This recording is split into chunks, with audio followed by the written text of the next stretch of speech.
All right. Hi, everyone. Welcome. Good evening, good evening, good evening. It is evening. We are coming to you live from inside our home. Not our rammed earth home, but the home that we are renting in the meantime while we're building. And please excuse the mess. We have homeschool stuff in the background, and we were going to cover it up with a sheet, but then we realized we're just not going to do that. So it's not that we don't love you or care about what you guys think, but yeah. So if you have questions, put them down in the chat, whichever direction the chat is. We're still getting used to this whole live streaming thing, so forgive us if this is a bit rocky. Can everyone hear us okay? Put it in the chat if you can't hear us, but I'm pretty sure you can because we tested it like 4 times. And it took 4 times to figure it out. But Caveman says, yep. Thanks, Caveman. Sweet. Okay, so we are going to start with questions from our patrons. So if you'd like to support us on Patreon, first we're going to give a shout out to all the patrons, our wonderful, wonderful patrons, and then start with their questions. And if you have questions, put them in the chat, and we will hopefully answer them. So first, I do want to say thank you to our patrons, Mom, Dad. Mom, Dad. We've got Mary, Matt Storms, Jack Rose, Jacob Fowler, Jessica Vanetta, who Jake and Jess are actually both have a podcast called Three Shots In. Definitely an adult themed podcast. Sorry, I keep doing that. I'm sorry. I'm very expressive. It's a very adult themed podcast, but it is absolutely hilarious. Definitely worth your time. If you get a chance and if you're into podcasts, go check it out. It's called Three Shots In. Jacob is also doing something called the No Republic, which I believe you can find them. That's KNOW, the No Republic. It's a great project that he's working on that's supporting mental health across the world. He's doing all kinds of great stuff. So, Thank oh, you, and Sally. Sally just signed up for Patreon. Thank you, Sally. Yeah. So if you are interested in getting a shout out, we'll probably do another shout out for the patrons at the end. So if you want to get signed up, sign up and The we'll link is down in the description. we'll holler at you. Alrighty, so starting with the questions from our patrons, which Sally, feel free to throw a question in because we'll get you hooked up. Jessica asks, she had a bunch of questions for us that are just they're great questions, all except for the last one, which probably won't get read. Jessica is a very dear friend of ours, but she started by asking, "Did you always plan to build your own house from scratch?" No, Definitely not. No, this no. was something that we very much kind of grew into this idea of building our own house. We wanted to build something sustainable. We wanted to build something that was natural. And the only way to really do that without spending a lot of money was going to be to do it ourselves. So, no, that was never the plan, but that's very much the plan now. When we first decided to move, we knew we wanted land Hmm. and we knew that we wanted to be able to raise more of our own food, which, if you're wondering why we're not doing that yet, it's because we don't actually live there. As soon as we live there, everything we've tried to grow has died in the times that we're not actually on site. So Yeah. we're working toward that. Yeah. So Jessica also asked, would a project like yours be disabled without the use of heavy equipment? Uh, Not disabled, but certainly considerably slowed down. The heavy equipment certainly makes it to where we can manipulate the material, move the material. It's very heavy. It can be done with um, buckets. I mean, mixing it, you can mix it by hand and do it with buckets. It would take a very long time, but it can theoretically be done. In fact, that's the way it was done for thousands of years. So, can be done very slowly without heavy equipment, but heavy equipment with 4 people in particular, if you had 80 people working on it, it would probably, well, I don't know. I just threw out a number. Oh, thank you, Red and April off grid. Thank you so much. Appreciate that. Um, so yeah, heavy equipment is not completely prohibitive, but for 4 people doing it, it's probably you need the heavy equipment, or we would just get really strong. She also asks, is insulation really necessary when the walls are as thick and dense as you've made them? This is actually a really common question. A lot of people think, 2 foot thick rammed earth is thick enough, you're not going to have heat transfer through. And the reality is, for a good portion of the year, that might be possible, but the insulation really does create that thermal gap. And the issue, if you don't have insulation, is you essentially have a medieval castle and all of the problems that come along with a medieval castle. There's a reason they had tapestries on the walls. It was to keep the temperature. That was their insulation. So we're putting the insulation in the middle so you don't see it. But without insulation, if you lived in a really mild climate where it kind of stayed the same temperature year round, eventually what would happen is that temperature would seep through and your walls would equalize, and so your interior temperature would be the same as the exterior temperature. So if you lived in a place where the temperature outside was pretty much what you wanted it to be, you'd probably be okay. But insulation is really necessary if you want to have a significant temperature variance from the inside to the outside. But a really common question, people go, why are you putting insulation? It's fine. You can build it that way and you'll probably be just fine. But for us in East Texas, we want the insulation. And all of our insulation is recycled. We get it secondhand, and so it's better than it ending up in a landfill. It's kind of the way we're looking at it. Next, And the polyiso, what is it? Isocyanate. I never know it. Isocyanate?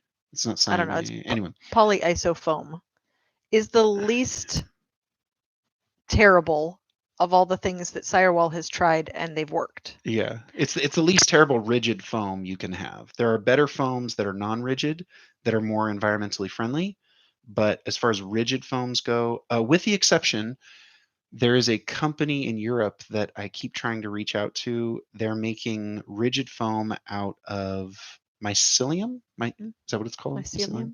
Mycelium. Essentially, mushrooms, which is really cool. And we're trying to see if that's a possibility, if the foam would hold up to the ramming process. And if it does, we will likely look into that. And as long as it's not cost prohibitive, that may end up in the walls of our home. Jessica also asks, have you run into any delays or setbacks as far as timeline? And if so, what? Yes. This project's taking considerably longer than we originally had hoped. And I think we anticipated being able to work on it year round, like every week, all day, every day for years, and we would be a lot further along. But the reality is equipment breaks, people get sick, kids get sick, people go to the hospital with collapsed lungs, really insensitive. But people, things happen, life happens. Weather is incredibly unpredictable, especially in East Texas. The weather could say, yep, it's going to be bright and sunny and a nice clear day, and suddenly there's a thunderstorm where there's lightning, and 25-foot tall metal forms don't really jive. So yeah, it's also slippery. It's also slippery, yeah. And you can't really ram in a downpour. If it's raining hard enough, your mixture gets too wet and you really can't ram in that. So there's just way more variables than we anticipated. And so, yeah, there's definitely been a lot of setbacks. Jessica also asked, has purchasing a milling machine made a significant difference in cost compared to purchasing pre-milled lumber? Great question. Yes. So we actually purchased a sawmill, for those of you who don't know, instead of buying the large timbers, because we're essentially building, the rammed earth will be the walls, the side, and the roof and all of the rest of the structure will be traditional timber frame. We have already, I think we've already saved, the sawmill has already paid for itself twice, if not 3 times.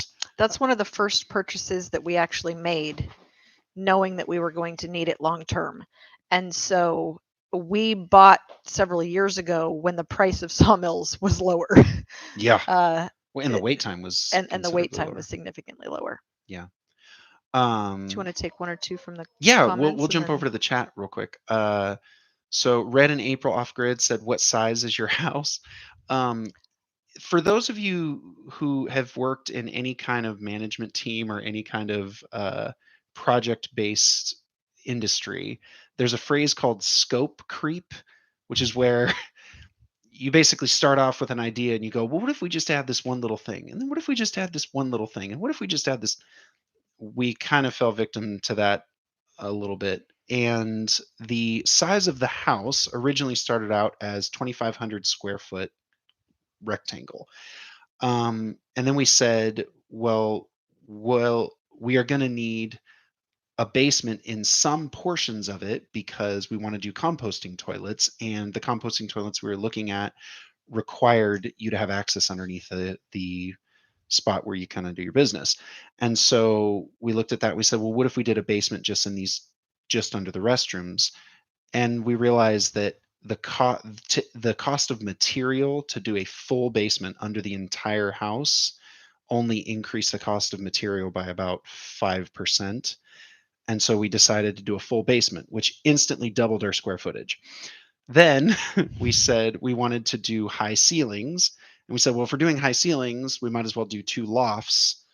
And so the house square footage now is about 6,500 square feet when we're done. It's 48 on the main floors plus about another 25. No, it's not quite that much. Plus another 1,800. Yeah, it's a lot. So the garage that we're building right now is 24 feet by 36 feet. So it's a little under 1,000 square feet once we add in the bathroom that will actually be on the workshop side. So right now, what you've seen is a rectangle of our garage that we're moving into, and that big tall wall next to it that has the concrete pad laid is the workshop. So that workshop is 40 by 60 feet. Is that correct? Yes. Yeah. So we also have a 2,400 square foot workshop. Yeah. So it's big. Yeah. Overall, once we are complete with the entire project, it will be about 11,000 square foot of usable space. So yeah, it's a very large project, and it's going to take us a very long time, but we're enjoying. Ethan Davis asks, Ethan says, have you seen any significant weathering on the exposed walls over your construction process so far, or once a wall is up, is it like the best? So yeah, when we first pull off the formwork, the walls are very dark, the color's very vibrant, and we do see a little bit of dulling, but after the first about 30 to 45 days, that it, however much it dulls, is about as much as it's going to go. You'll see some, I always forget the word. Is it efflorescence? Is that the word for it? I lost my mic. I know. No, I turned it off because hearing the echo was bugging me, and I realized we can just hear each other because we're sitting here. That's fine. Can they still hear me though? Hopefully. A castle. Sally Birch says, a castle. And so anyway, so the weathering and all of the stuff, we just don't see it after about 45 days. It just kind of stays as is. Yeah. Yes, all the mics are working. Thank you. Thank you, Ethan. It is going to be amazing when we get done. Oh, real quick, Caveman asks, where can I get Plasticure? I'm not really sure what Plasticure is. I did see your email or your message or your comment. I can't remember where I saw it. And we've been so busy the last week that I just hadn't gotten a chance to get to it. I'm not sure what Plasticure is. I think it's something that goes on the outside of the wall. I'm not really sure. The Sirewall material we use is their proprietary mixture, and it's a silicone-based product that is proprietary to them. We buy it from them. We mix it into our mix, and it basically stops a lot of the efflorescence. It makes the walls hydrophobic, and it adds some of the strength. Let's see who else. C. Zanzel says, would you consider making printed copy of your project for sale? Of course. How 2 vertical cold joints do not leak is beyond my imagination. Yeah. A lot of it is you're butting the foam up against it, and so the foam touching does stop it, but there's enough there, it doesn't allow it to leak. And all the walls will be covered on top, and so you'd have to have direct pressure coming in from the side in order for it to leak. As far as making a printed copy of our project, I mean, maybe in the future when we're done with it. The reality is we are very much making this up as we go. We are not experts by any stretch of the imagination. We took a class with Sirewall to learn this process, and we're kind of learning as we go. And we're making a lot of the mistakes that they kind of warned us against anyway. But a lot of it is learning and trying new things. I mean, we're experimenting and having fun with the process. And so we can maybe have the designs up, probably not for sale because I just designed them myself. I had to learn Revit, which is an AutoCAD program that is the worst, but it's very good for architectural stuff. So yeah, I mean, if you're interested in the architectural designs, we could probably throw them up at some point, and go from there. But yeah, as far as learning the process, go learn it from Sirewall. We are not the experts; they are. Let's see, any other questions? There's also a link down below in the comments if you guys are interested in taking that course. The link is down there. So that'll be in October of this year. So yeah, back to Jessica's questions. She said, "What is your projected finish date?" Oh my, that is the $2 million question, isn't it? We're not sure. I mean, the reality is with all of the setbacks and everything we've had, we're trying to both homestead and build this at the same time.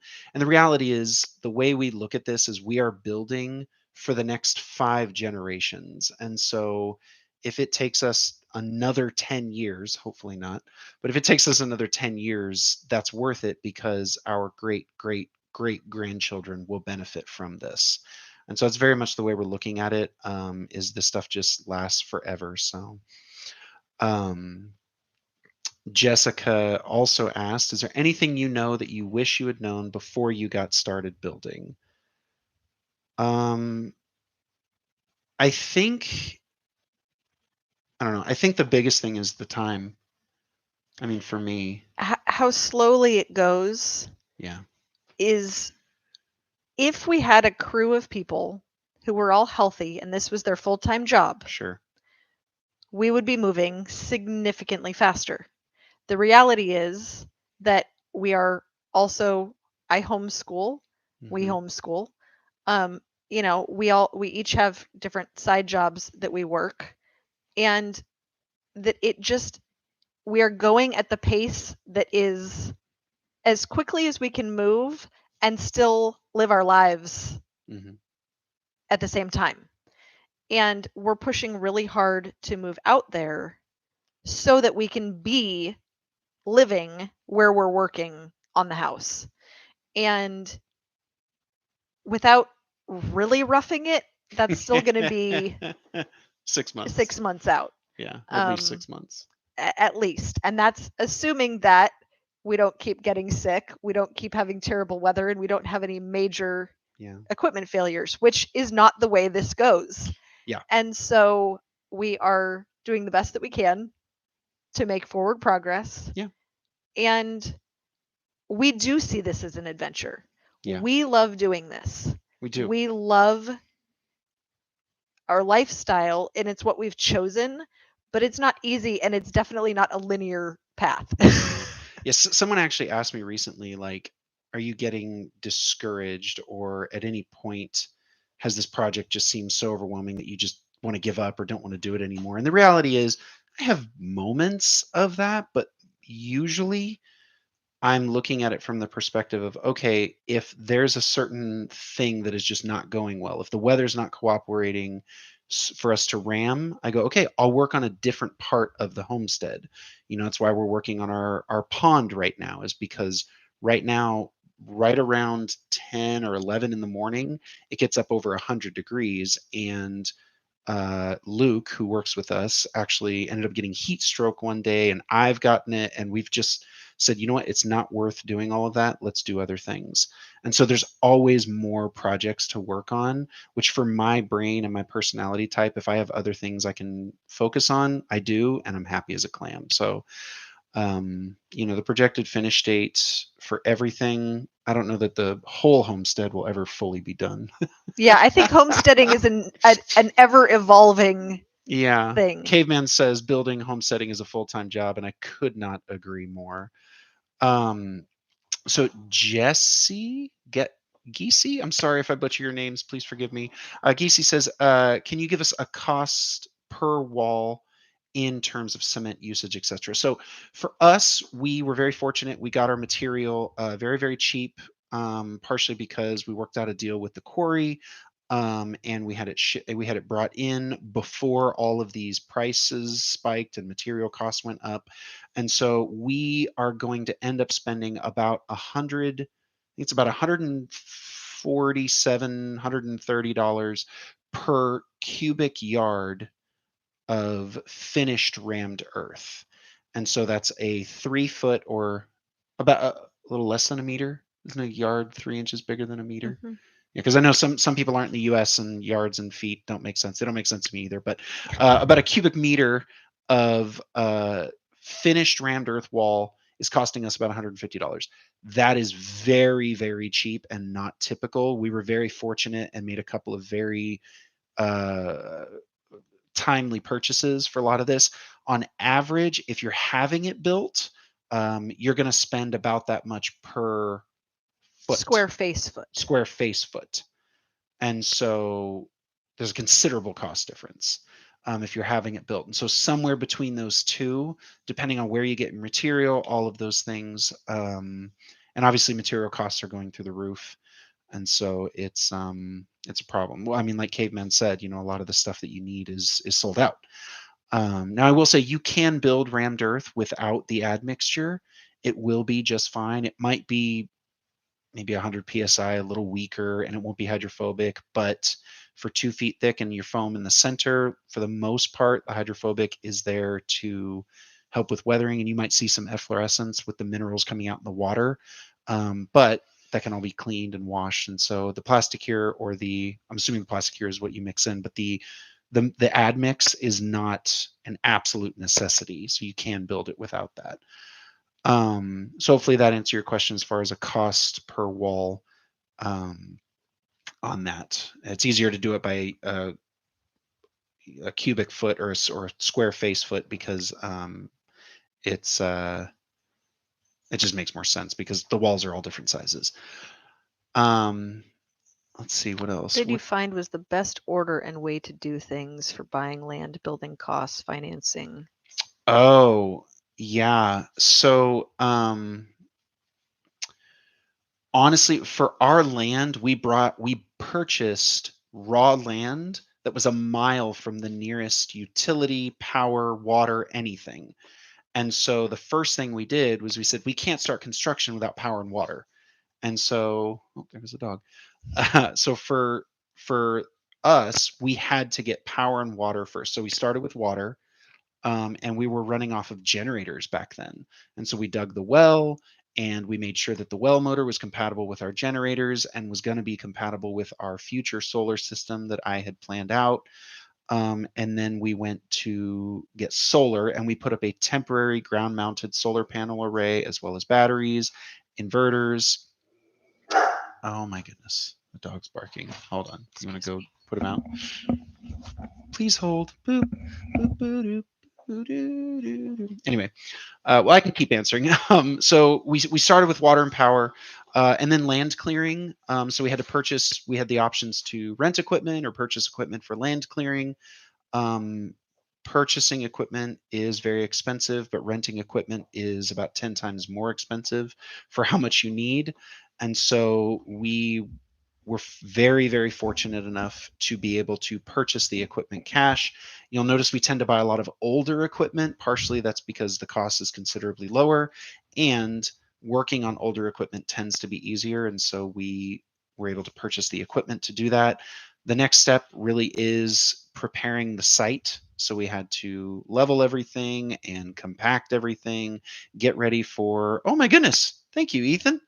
Ethan just donated. Yay! Woo! Um, but sorry, we had to prepare the site. And so a lot of it will be specific to your project as far as the order of and way to do things. Obviously, getting the land is probably best. I would say do all that before buying equipment because you're not really sure what equipment you're going to need. Um, oh, they actually so Red and April. Was that who we're asking? Sorry, we're still new at this whole Q&A thing. As far as borrowing or buying, the way I look at it is if I'm going to have to rent the equipment for longer than a couple of months, it's actually worth it to just buy it because equipment prices stay pretty steady, especially for the older equipment. And thus far, every piece of equipment we've purchased and then had to sell, we can sell for the same price we bought it for, if not a little more, to make up for some of the maintenance items. And so equipment, older equipment in particular, tends to hold its value very well.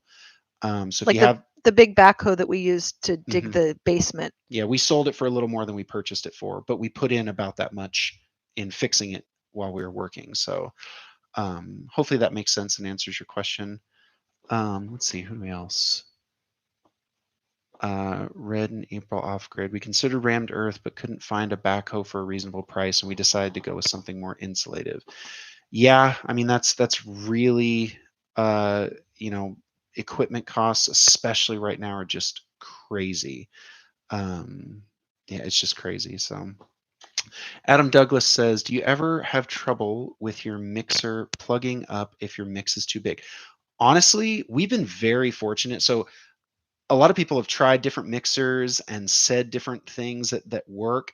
We have loved the mixer we have. The one we have is the BMX-450 from Ettera Skid Steer or Ettera Skid Steer Solutions. So if you go to Skid Steer Solutions or Google that and look up the Ettera, it's Ettera or RRA. I think it's I in think our anyway.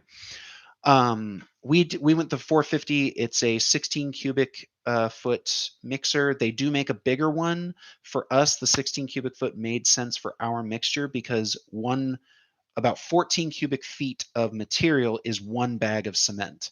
If we went with the bigger one, we would have to be doing like half a bag of cement or things like that. And so a lot of the equipment you purchase will also be based on your mix design and your requirements that you have for that. As far as plugging up, we have never had an issue with it plugging with rammed earth.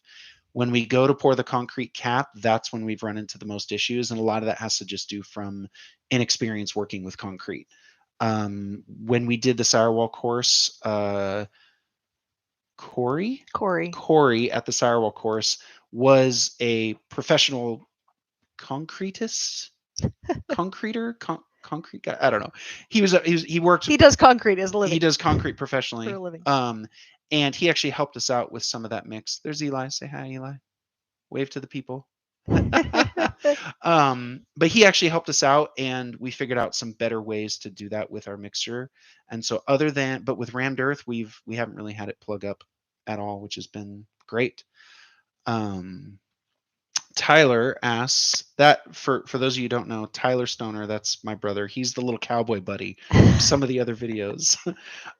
He helps us on ramming days. Yeah, he helps us on ramming days. He says, how much do you have to learn yourself versus having help like building, tech support, maintenance support, etc.? That he is asking that because he knows how much time and energy I put into learning about things. So everything from rammed earth, I can't tell you, working with Sirewall, I mean, I know we always say it, and I promise they're not sponsoring us. We're not paid to say this, none of that. We just have really loved working with them because as we move forward in this process, they have been available when we call and say, hey, I ran into this problem. They are more than willing to help, hear our problem, tell us their tips and tricks. They have 25 plus years of experience doing rammed earth. And the reality is they have tried and done almost everything, and they've made a lot of the mistakes, so we don't have to. And in turn, we are making a lot of mistakes that either they haven't run into or I've been too stubborn enough to call them and ask. And we're showing it to y'all. I mean, we're trying to show our mistakes so that other people won't make them. But a lot of it, tech support, I had to learn electrical design for all of our solar array and all of that grid. There was a couple of YouTubers, but I'm a product of YouTube University. It's one of the reasons we're doing this on YouTube is because we have learned so much from YouTube. Everything from electrical work to a lot of the well and how the pressure system works on that, operating equipment, maintaining equipment, which Luke does almost all of that now that he is on because he's considerably better at it than I am. But yeah, we've just had to learn as we go. And the biggest thing I can tell people if you're homesteading, don't be afraid to fail.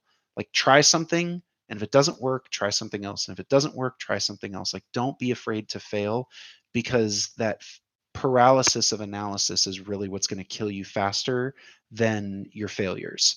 And And you, make friends with people in different industries.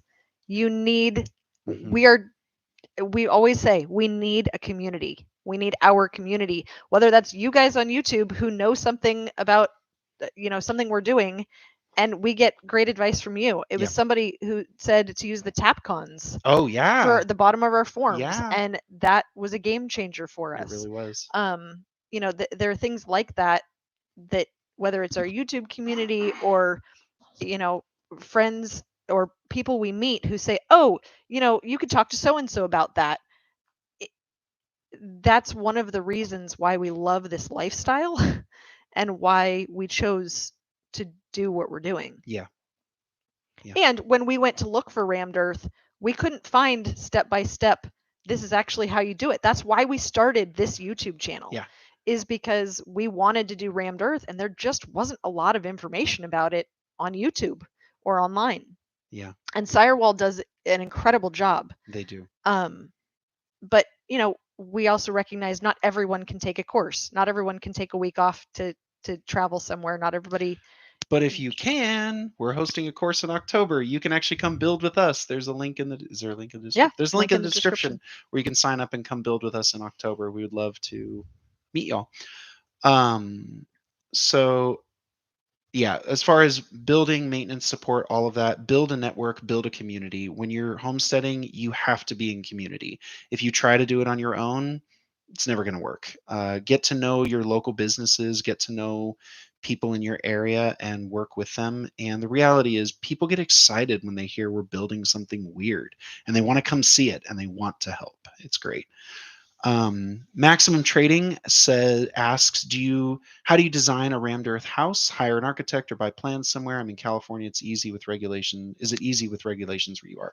As far as designing, we started with a design because we thought we could do it, and it ended up being a really ugly rectangle. Because we're both very practically minded. We're mathematical. We are not artists. We are not architects. None of that. And we looked at our ugly rectangle and we said we should probably hire an architect. So we did. We hired an architect who had worked with rammed earth before, and they helped us. They took our design and made it considerably better and made it so it was more of a work of art, but still very functional. Kendall and I both favor function over form.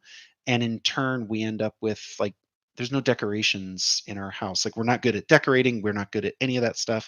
And that's again why we have community. My It's also sister, why we love rammed earth, because our walls are done and they're yeah. already kind of like a piece of art, so we don't have to Yeah, yeah, you don't have decorate as to much. decorate as much. And so you can get plans. Sirewall actually has something called their inspiration kit, where they have basic plans where they worked with an architect to design stuff. They also do work with architects. So but there are quite a few architects out there who have worked with rammed earth and understand the complexities of it. If you have an architect and they make any round corners, find a new architect, because round corners and rammed earth, it's possible you can do anything, but it's obvious they've never actually been in a wall and rammed. Um, so Or tried to build those or forms. tried to build those forms.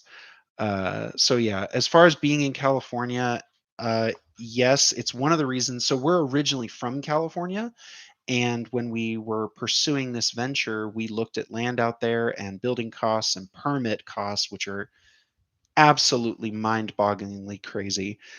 You can get permitted and have regulations in California. Basically, you would do it as a custom concrete mix design. You would call it custom concrete.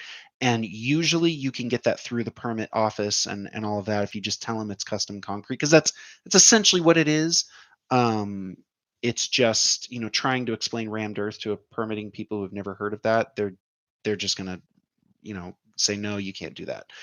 Um, as far as where we are, we're in East Texas, and we are in what's called unincorporated territory. So we are not in part of a city at all.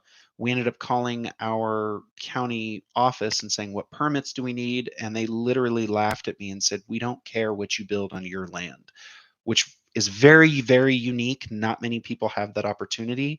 We do, and so we took it, and we took full advantage of it. So our permitting is nothing.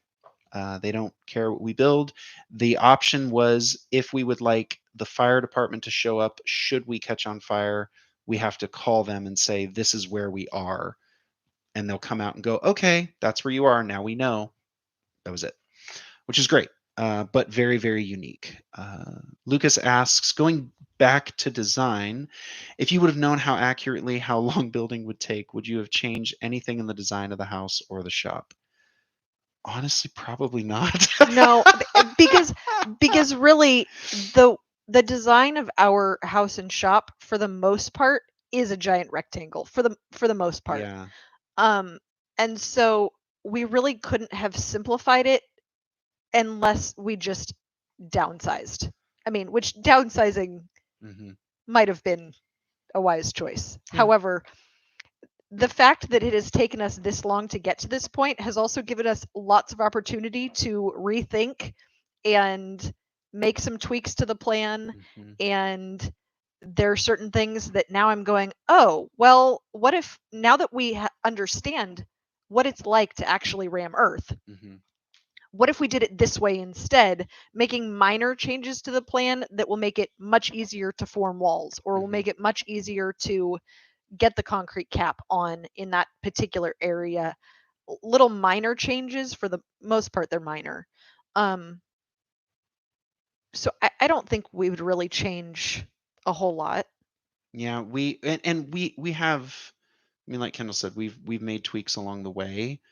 But for the most part, we really sat down with our blueprints, and like I said, we are both very functionally minded individuals, Practical. practical, practically minded individuals, and so we thought through. We kind of sat down and went, before we design anything, what do we want this to function like? What are the things that we need to have in order for us to do what we want to do with this place? And so things like putting the garden on the roof have been there since the beginning, because it solves a lot of problems, like keeping animals out of your garden, and it keeps, it makes it so you can just walk across a bridge to your garden and have it completely protected from everything. Those types of things, we really did a lot of research before, finalizing our blueprints. Speaking of finalizing our blueprints, Jessica asks, how long did it take you guys to finalize your blueprints? The reality is, we've made little tweaks, minor tweaks here and there, but once the architects sort of helped us and gave us our final blueprints, um, they haven't changed considerably since then. Little things here and there as we've learned the construction process and gone, ooh, this would make it way more functional as far as spacing and things like that. Or it would So just make it easier to ram. yeah, It would yeah, get us to the same functional space in a shorter amount of time because we've learned little things about, yeah. it's like the wall that we're working on right now. We ended up adding a side light and widening our doorway slightly Hmm. so that we could do the remaining wall section in one section as opposed to two. Right. It's things like that where you go, Yeah. okay, well, if we add one more foot of gap here, we'll make our lives a lot easier. Yeah. um Yeah. it's little things like that, but I'd say that the design process the bulk of it probably took 6 months. 6 months, yeah, that's what I was gonna About say. 6 months from when we really started thinking, what do we want? Right. Then going to the architect and handing that to them, Hmm. and then them working through it and a couple of revisions with Sure. them to get it to where Sure. we're happy with it. Yeah. So JJ asks, how has the actual ramming part been for you physically? Did you end up going with a smaller airline to keep the weight down for handling the rammers? So great question. As far as the smaller airline, no. What we did was we ended up putting in a pulley at the top of our form, and the airline goes through the pulley, and then we put a counterweight on the other side of the airline. So we're using 1 inch airline, like for a jackhammer or something like that. And we ended up putting a counterweight to help with the weight. As far as physically, you really do adapt to it. A lot of the people at the Sirewall course, they would get in and they would work for 15 minutes and come out and just be like, man, I'm so exhausted. And yes, in the beginning, that is true, but you really do learn how to use the tool more efficiently. The biggest thing I see is a lot of people try to fight the tool. They try to, manhandle it around. And I've learned I can operate that tool literally with 2 fingers activating the trigger and 2 fingers moving it and just letting it do its thing. You really do just get better at it. And it just takes practice. And after you do it for a couple of weeks, it's not super physically demanding. The biggest thing I'll say is my wrists. I started to develop a little bit of carpal tunnel, and I've had to adapt just the vibrations alone. So I need to get some vibration dampening gloves. Again, thank you, commenter on YouTube.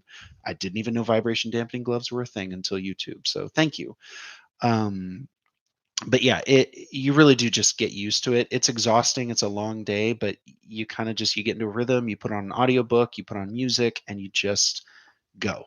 But physically, it is tiring, but your body adapts. Is the best way I can say it. And for our crew of 4, for us, we have each found a rhythm that works for our crew. Hmm. And so that is a huge benefit to us that we have the same people every Hmm. time we ram, and we've each gotten really good at our part. Yeah. And so I take care of the admix and the color, and I run the telehandler. Luke is doing the mixing and the water, and he's gotten it to where he knows the perfect moisture level for Hmm. our mix. TJ is measuring out our materials so that we're getting consistently the same amount TJ of, is Tyler. sorry, Tyler. Same name. TJ, Tyler. So we've gotten to a point where we can now get into a rhythm, but that Hmm. took us a while. Yeah. I mean, that really was not. Yeah. C. Zanzel asks, the size of your form is intimidating. Would you be able to achieve the same wall size using forms 4 by 8 feet and vertical horizontal combinations, kind of like Lego block concepts, which actually ties into what Tyler asked about the form size. So yes and no. What we found is if you try to build a wall and then move the form up, anytime you attach a form to an existing wall, you are always going to have push out.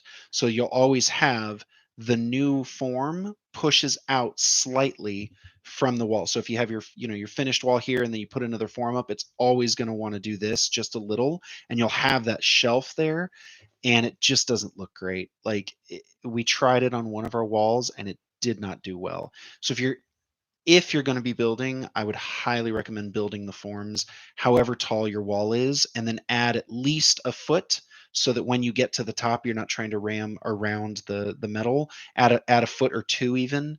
And so yes, you can do the Lego block concept. It's not you're gonna run into issues with keeping that form tight against the existing wall. And so you're For the way that we build our forms. If you want to do, yeah, there are other ways of doing forms where you have what are they called? tie Tie throughs. throughs, Yeah, where you've got either bolts with pipe or yeah, whatever in order to secure the two sides of it, and you build them incrementally as you go up yeah. You before have to. before you get to that point, you Right. set the new one. Yeah, because otherwise you're trying to crawl through the wall with all the tie throughs, and Right. you'll run into issues. That the tie through method's much better for retaining walls or garden walls or things like that because you end up with holes spaced evenly all throughout your wall, which some people really like. We didn't care for the way that looked, and so we went with forms this way. And with our insulation, that would not It would also not work. work. Right. So like I said, for retaining walls and things that don't have insulation and stuff like that, you're probably better off. TJ or Tyler asks, would we have built the forms differently now knowing that it goes taller, wider, shorter, all of that? Yes. So what we probably would have done originally, we were disassembling all of the formwork for every single wall. And the reason we built our forms the size that we did is because we were moving them by hand. This was before we kind of had the idea to use the telehandler to move the entire wall's worth of formwork. That being said, what we also would have done is staggered our plywood. So right now our plywood actually matches up to the seams of the metal. So you have two, you have a metal beam and a metal beam. The plywood matches up to those seams. What we would do is actually stagger those seams so they would hit the center of plywood, which would strengthen the wall considerably, and help with seams, which we're going to be redoing our formwork pretty soon. And that's what we're going to do. We're going to build it all as one wall, stagger our seams so it's a lot stronger, and be able to pick it up as one And unit. doing horizontal runs of our boards. Yeah. And it'll look almost more like a brick pattern where Yep. when two are butted up here, then the next one comes over here so that the seam is not completely vertical, Right, with the one below it. Well, that'll we be will in an show that. upcoming. Yeah, that'll definitely be in an upcoming video because we've It's- learned the process that It's going to be a while though. yeah, probably. If we say something is coming, you usually won't actually see it for a while. Yeah, a while. But so Samantha asks, what part of the building process so far has been easier than you thought, and what part has been harder? Easier. I know this sounds funny. The ramming. When I first started, it was really hard, and I was really exhausted, and it just got to the point where, with practice, it's kind of easy. Like, I'm tired at the end of the day after we've done 21 lifts in one day, but it's not so bad that that's impossible. So the ramming in particular was something that I thought was going to be a lot more difficult. And like I said, it's hard, but once you get used to it, you really do get into a rhythm. As far as what would be harder, I think forming is definitely harder because you only get one shot to make sure that those things are perfectly level and perfectly square and completely plumb. And all the boards are the seams are perfectly even front to back.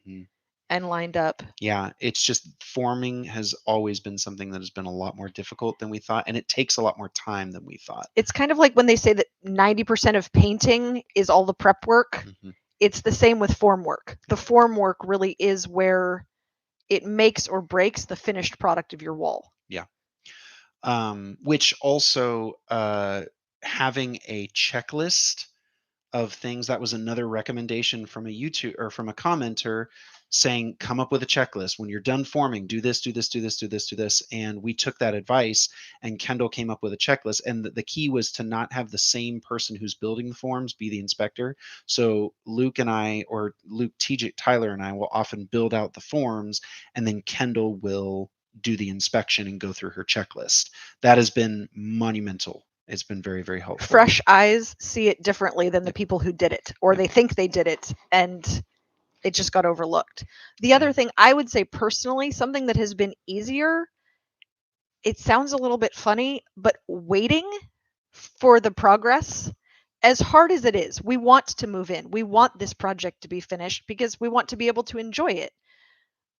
It has actually been easier than I would have thought to wait and watch the progress as it comes along, because we still love it and we're still excited about it. And so that has actually been easier for me than I would have anticipated. Had you told me, 3 or 6 months in, this is actually going to take you, a couple of years before you move into the garage. If you had told me that right at the beginning, that would have been really hard. And here we are a couple of years later, and I'm still so excited about it that Yeah. Oh, the JJ icon, the person that's John from Playa. I think he's the one who recommended the tap guns. Oh, So thank you, John from Playa. You're amazing. That was game changer. Absolutely amazing. He also asked, how is the MDO board standing up to the process? Pretty well. All things considered, it does sit out in the weather. And it does rain a lot here, and we got freezing. And so, in the beginning, before we had a place to store it because we were building the storage building, it's sitting out in the weather, I think, did the most damage to it. Again, you get used to working and salvaging your plywood and your MDO with the rammer because the rammer's going to do the most damage.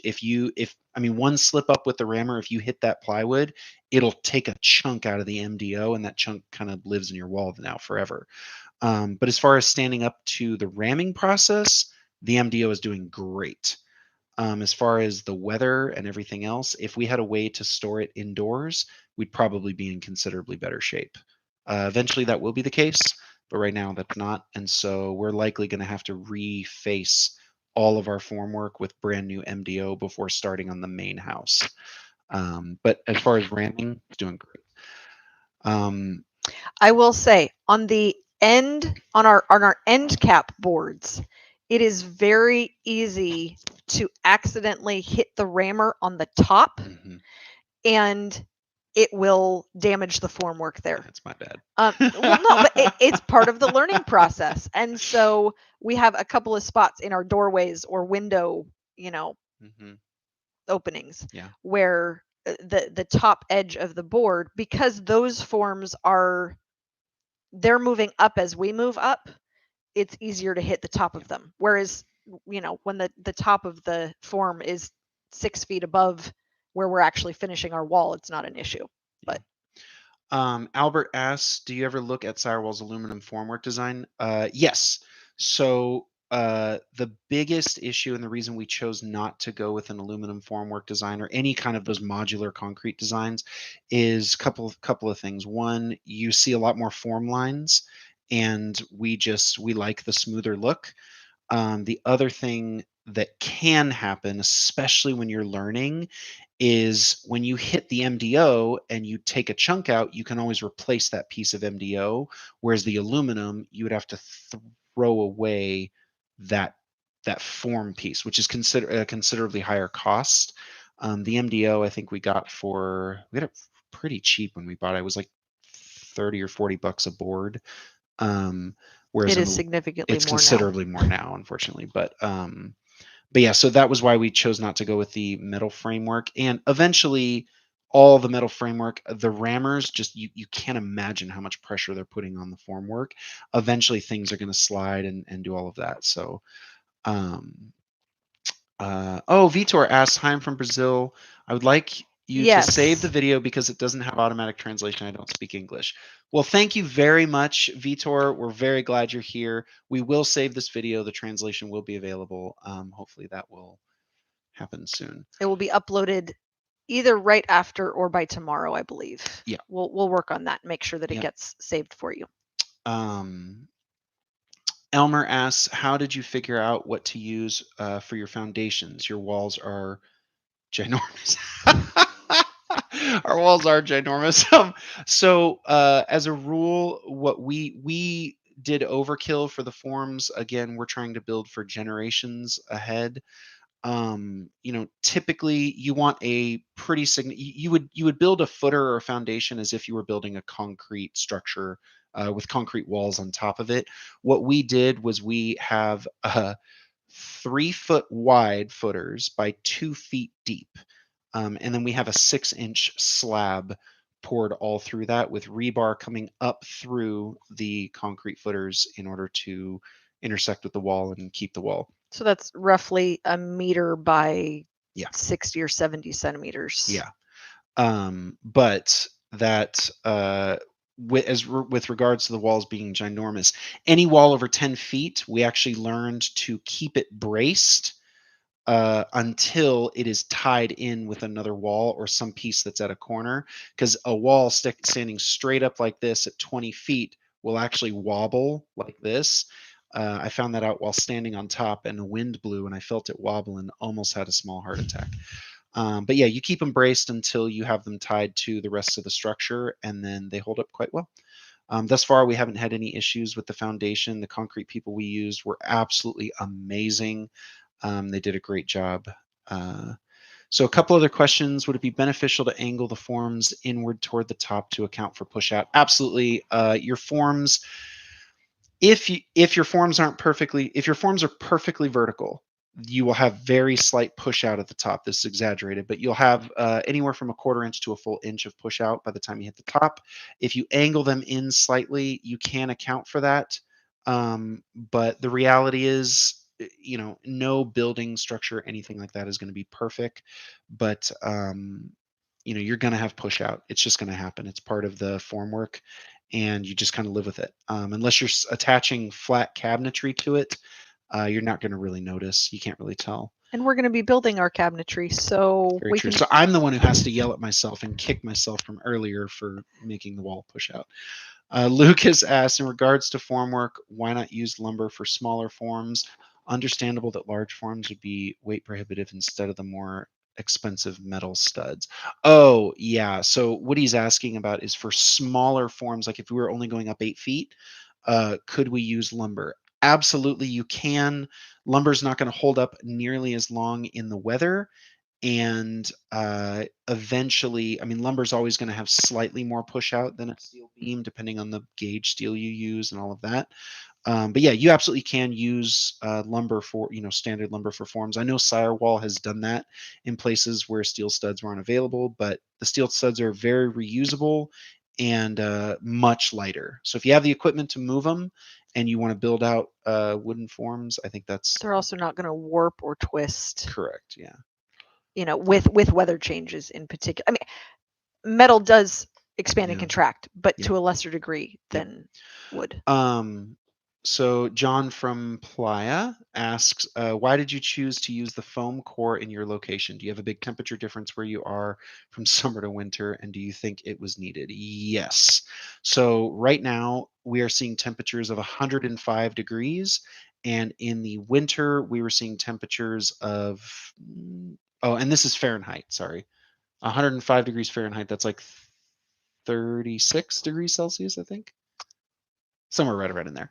I know, I think it's closer to 39, 38, 39. It's hot. It's real hot. It's real hot. And then we're seeing them as low as 20 degrees Fahrenheit, which is like negative 6? 5 or 6 degrees Celsius. Something like that. Maybe that's exaggeration. I don't know. And with all of the crazy weather we're having, our temperatures are fluctuating even more, and I don't see that stopping anytime soon. And so yes, we are very glad we did the foam core. If you lived in a more temperature stable climate, you could probably get away without it, but again, I don't know. I just know for our area, we're very, very glad we did. The other thing we took into consideration is that we're building a basement, so the underground portion of the walls will be very cool, and that will also help cool the rest of the house, because our goal is to not have air conditioning, any kind of HVAC, traditional HVAC. We're going to be doing a air tube system with passive cooling using thermal chimneys out of the roof and underground air tubes to bring in cool air into the house. But that'll be a video for way, way, way later. So yes. The other issue is for us is humidity. Yes. Because the rammed earth on the interior can absorb and release humidity over time. If you have that going through the walls consistently, I mean, it is a semi-porous surface. Obviously, it's it's not like just it passes right through, but yeah. So yes, we are very glad we did it. We do think it was needed, but again, everybody's project is different, everybody's needs are different, everybody's goals are different, and so you can do it without the foam and probably be okay. I've heard people talk about doing it where there's an air gap between. There's lots of ideas and there's lots of ways to do it. Our way is just the way that works for us and for our crew and our equipment and our location. So the best thing I can do is encourage people that if you want to do it different, do it different. Don't be afraid to fail. Try it and see if it works. Okay, we're coming up on an hour. I think we're going to wrap this up. We'll answer Albert's last question and then we're going to call it. But again, we are going to do this. Our goal is to try to do these more often. And so if you have your questions, sign up on Patreon, shoot me an email, info@redearthranch.com, or send us a comment and we'll try to get these questions. But Albert asks, do you have standard concrete walls? Are your rammed earth walls sitting directly on top of your basement walls? No. So we are going to pour a standard slab for our basement. Then we will do rammed earth walls, brace those rammed earth walls, essentially build out the first floor, and then backfill up against the rammed earth, and it will hold just as well as concrete. I believe Sirewall has done, don't quote me on this, I know they've done at least 10 feet because that's what I asked, but I think they may have done like 15 or even possibly 20 feet backfilled. So hit up Sirewall, ask them about that. But you can do subterranean rammed earth, and it will hold up against the weight and the moisture and all those things. But again, we're going to show all of this when we get there. So, all right. That's it for tonight. Thank you, everyone who tuned in. Thank you, everyone who sent in questions. And thank you. Hold on. Who was it? Who's the new patron? Sally. Sally, thank you so much for supporting us. That means the world to us. Like this really is our adventure, and we're so glad to share it with everyone. If you have other questions, shoot me an email. If you're interested in learning how to build with rammed earth, there's a link in the description to take a class to come build some of our walls, spend a week with us learning how to do rammed earth. And if you can't make it to this one in October, there will be more coming, hopefully very, very soon. So thank you so much for joining our adventure. And yeah, I think that's it. All right. All right. Thanks for joining Thanks our for joining adventure. our adventure. Bye.